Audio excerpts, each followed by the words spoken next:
महर्षी वाल्मिकी हे संस्कृत साहित्यातील पहिले कवी मानले जातात. त्यांना आदिकवी म्हणूनही ओळखले जाते. त्यांचे संपूर्ण जीवन खूप रोमांचक आहे.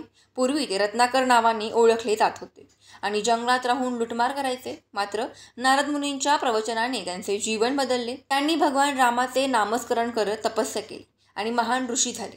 वाल्मिकी यांनी रामायण हे महाकाव्य लिहिले, जे संस्कृत साहित्यातील एक अनमोल ग्रंथ आहे. रामायणात भगवान रामाचे संपूर्ण जीवन, त्यांच्या आदर्श व्यक्तिमत्वाचे वर्णन आहे. या महाकाव्यात 24,000 श्लोक आहेत.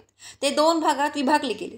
बालकांड ते युद्धकांड. रामायण केवळ भारतातच नव्हे तर संपूर्ण आशियात प्रसिद्ध आहे आणि अनेक भाषांमध्ये त्यांचे भाषांतर झाले आहे. वाल्मिकी ऋषींचे आश्रम गंगा नदीच्या काठावर वसले होते. असे मानले जाते की सीता मातांनी वनवासात असताना त्यांनी त्यांच्या आश्रमात राहून आपल्या पुत्र लवकुश यांचे पालनपोषण केले.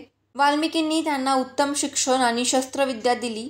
त्याच ठिकाणी लवकुश यांनी रामायणाचे गान केले आणि संपूर्ण अयोध्येला त्यांची कथा समजली. वाल्मिकींनी आपल्या काव्यातून सत्य, न्याय, करुणा आणि धर्माचे महत्त्व पटवून दिले.